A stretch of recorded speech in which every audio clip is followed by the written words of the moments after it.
And welcome back to EDH Deck Building. I am your host, Demo, and I got my second deck here from Streets of New Capenna, and it is going to be Rigo Streetwise Mentor. And again, with this really unusual casting cost here, we got a hybrid white-green, and then we got a white, and then we got a hybrid white-blue. So at the end of the day, you got a 3-mana commander that is Bant. That is the most important part here. It is a Cat Citizen, and it is a 2/2. And yes, it is the first citizen commander. There is no other legendary creatures that are citizens. So that might be relevant when you're building this deck. However, more relevant, I think, Rigo Streetwise Mentor enters the battlefield with a shield counter on it. And of course, the shield counters from this set, if it would be dealt damage or destroyed, remove a shield counter from it instead. Essentially working like totem armor. So it's just a protective shield for your creature. Whenever you attack a player or planeswalker with one or more creatures with power 1 or less, draw a card. Very interesting ability. And of course,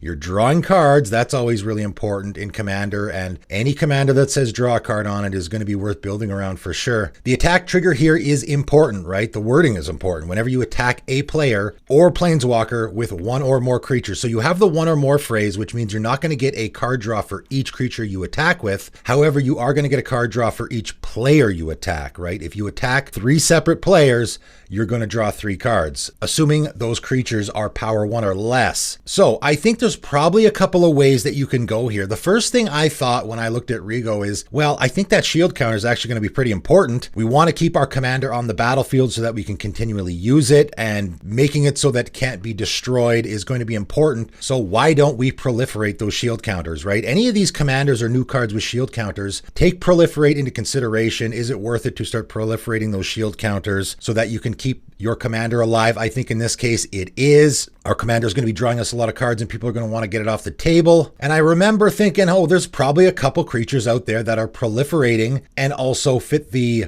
1 power theme. And there's actually a lot more than I thought. I didn't realize there was so many. So Thrumming Bird and Graceful Apparition, both flying creatures, both have 1 power. So they're going to give us the trigger off of our commander. And both of them, when they deal damage to a player, we're going to be proliferating. So we can keep proliferating the counter on our commander every turn. You can put 20 counters on your commander, right? If you have 20 shield counters on there, when somebody board wipes, you remove a shield counter. You only got to remove 1, so the rest will stick around. Your opponent's going to have a hard time getting it off the table. Guild Pact Informant will also do this. Again, 1 power and a flyer. That's proliferating. Merfolk Skydiver is another one. Like I said, I was surprised how many fit in this theme. Blue and a green Merfolk Mutant 1/1 with flying. When it enters the battlefield, pull a +1/+1 counter on target creature you control. That counter could probably go on our commander. We actually don't want to be buffing our team here. Our commander's already not a power 1, so that could probably go on our commander, and then you can pay 3 blue and a green to proliferate. And I also got Pollen Bright Druid in here, which when it ETBs, you can proliferate, and also it's a 1/1. So there's actually quite a few creatures that are going to fit that theme. Nevertheless, I decided to go with creatures that are just hard to block. I really like shadow creatures. Of course, if your opponents have shadow creatures, they can block them, but that's not usually a concern. Zealot Ilvec I really like, because when it attacks, again, we get the attack trigger already, so we don't have to have it deal any damage. Instead, we may have it deal 1 damage to target creature. Looteril Core, when it deals damage to an opponent, we can loot. So we're just getting the trigger off our commander. We don't have to worry about our creatures getting blocked and dying, and then we're getting a little bit of added bonus as well. I got Thalicos Dreamsower and Thalicos Deceiver as well. 2 favorites of mine from back in the day. Thalicos Dreamsower, you can tap down an opponent's creature with it if it connects, and it will stay tapped. You can keep your Thalicos Dreamsower tapped, and the creature that it's tapping down will remain tapped if that becomes an issue. Thalicos Deceiver, when it attacks and isn't blocked, you can sacrifice it. And if you do, gain control of the target creature for the rest of the game. Pretty fantastic there. A couple other great creatures that I think fit here. Pegasus Courser, 2 and a white Pegasus 1/3 with flying. Again, so hard to block. That's what we're looking for. Has the 1 power. And when it attacks, another target attacking creature gains flying until end of turn. So we can give evasion to another one of our creatures. I thought Essior was a great fit here. It's just a 1/3 flyer. Again, fits what we were looking for, but also spells your opponents cast the target 1 or more commanders you control, cost 3 more to cast. So now if our opponents want to path our commander, it's going to cost them 4 mana. I think that's pretty good. good. Signal Pest works here, right? It is an 0/1 creature, so it is going to get us that trigger. It also is hard to block, right? Signal Pest can't be blocked except by creatures with flying or reach. Also has Battle Cry, and you can do an attack trigger buff here if you want to, right? You got to be careful buffing your creatures because then you won't get the card draw if their power is greater than 1. But because this is an attack trigger, we're going to attack, we get the card draw, and then also we get the buff as well. So this here I think works. It is a way to help move the damage along, right? Because that is going to be a big part of how we win this game. And Custody Soulcaller, 1 white, human cleric, 1/2. Again, it's got the 1 power, so that's going to fit. It also has melee, and melee works really, really good in this strategy because you want to be attacking multiple players. Whenever this creature attacks, it gets +1/+1 until end of turn for each opponent you attacked with a creature this combat. So if we attack 3 opponents, we're going to get a +3/+3 here. And again, it's an attack trigger, so we're already getting the card draw for a commander, then we're getting the buff. Also, when it attacks, return target creature with mana value X or less from your graveyard to the battlefield, where X is the number of players you attacked with a creature this combat. So again, if we attack 3 opponents with 3 different creatures, we can get a 3 mana value creature out of our graveyard, which is the majority of creatures in this deck. Put it directly into play. That's a great fit here. Sidar Kondo of Jamura and Tetsuko Umezawa Fugitive both are going to fit in the let's make our creatures hard to block theme, right? Sidar Kondo, creatures your opponents control without flying or reach can't block creatures with power 2 or less.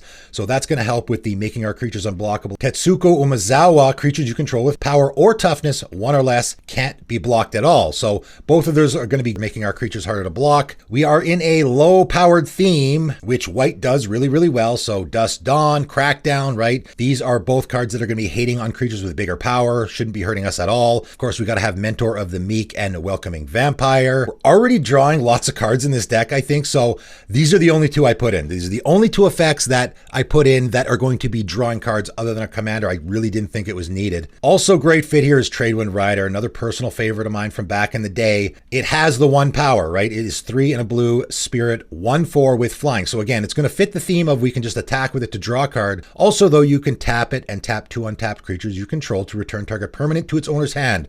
And this is a very creature heavy deck. We got 40 creatures in this deck. We're going to have lots of creatures lying around that we can use the Tradewind Rider's ability with, and it is a really good ability. Everyone always wants to know what the win con is. I threw Triumph of the Hordes in here. This is the first time I've ever put this card in a deck. I thought, you know, we do need a couple win cons. You could probably like do the Death of 1,000 Stings scenario where you just connect with your 1 power creatures.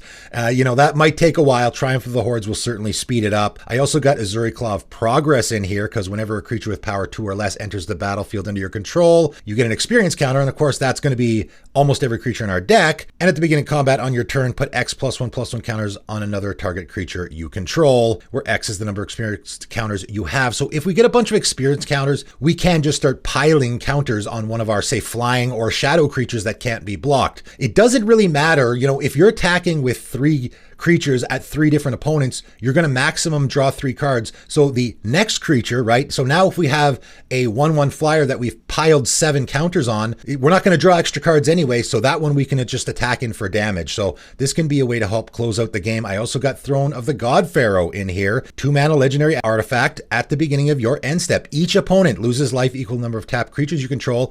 And we're going to have a lot of those, right? Again, we're going to have at least 3, probably more tapped creatures on our end step because of attacking, obviously. And so this will help drain our opponents out. Psychosis Crawler, again, I put as more of a drain effect because whenever we draw a card, each opponent loses 1 life. So again, just on our turn, we're going to be drawing probably 1 card on our draw step and then another 3 when we attack. That's 4 damage our opponents are going to be taking every turn. And I threw E Honda Sumo Champion in here. This is from the Secret Lair Street Fighter series. And, you know, if you can get your hands on one, I don't know how easy or hard that is. It might be a little difficult, but I just thought it was a perfect fit here. 4 white, Human Warrior 07. As long as it's your turn, each creature assigns combat damage equal to its toughness rather than its power. And we do have a lot of creatures in here that have the 1 power but a bigger butt. So now when we attack, we still get the card draw, but we're going to deal more damage when we connect. However, also whenever E Honda Sumo Champion attacks, Up to 100 target creatures, so essentially all of our creatures, each get +0/+X until end of turn, where X is the number of cards in our hand. And we are going to have a big hand, right? We're going to be drawing a lot. You can even stack the triggers here, so you draw the cards off of your commander,